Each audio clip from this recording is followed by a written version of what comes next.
Kidlat News Updates.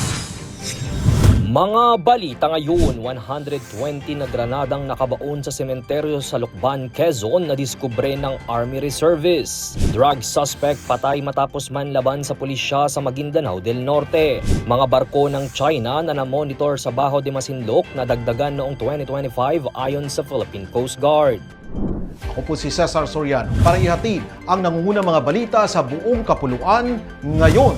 120 live hand grenades ang nadiskubre na nakabaon sa lupa sa isang pampublikong sementeryo sa Barangay Palola, Lucban, Quezon noong January 18. Natagpuan ito ng Army Reservist na si Private First Class Bismarck Floyd Mandaing ng 404th Ready Reserve Infantry Battalion matapos makatanggap ng impormasyon tungkol sa hinihinalang explosive device malapit sa isang nabuwal na puno.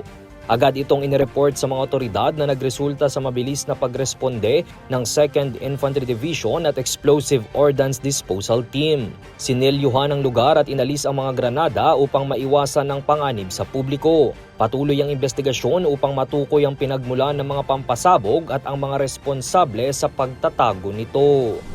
Patay matapos manlaban ng isang drug suspect sa ikinasang anti-illegal drug operation sa Sitio Sampaguita, Barangay Calzada, Sultan Kudarat, Maguindanao del Norte nitong Huwebes, January 22.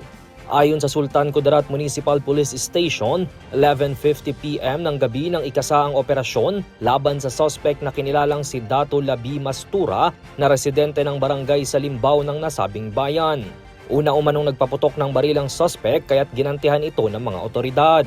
Dead on arrival sa ospital ang suspect habang nakuha sa kanya ang mga sachet ng shabu at isang caliber .45 pistol na may magazine.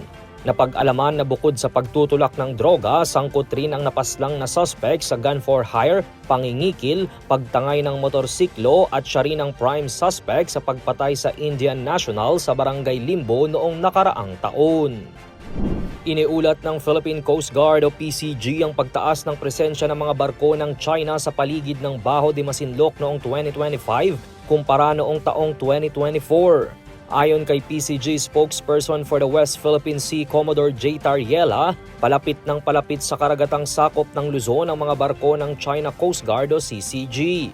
Sa kanilang datos, ang pinakamalapit na naitalang paglapit ng isang CCG vessel ay noong April 8, 2025 sa layong 23 nautical miles mula sa baybayin ng Dasol, Pangasinan. Malinaw anya itong pagbabago kumpara noong 2024 kung saan ang mga barko ng China ay nag-ooperate lamang sa loob ng 10 to 15 nautical miles radius sa Baho de Masinloc. Nanindigan naman ang PCG na mas papalawakin pa nila ang kanilang presensya sa karagatan ng Pilipinas upang maagapan at mamonitor ang pagdami ng mga barko ng China. Para sa Kidlat News Channel, ito si Jai Reyes, nag-uulat. Ako po si Cesar Soriano, kasama nyo sa bawat pagputo ng balita.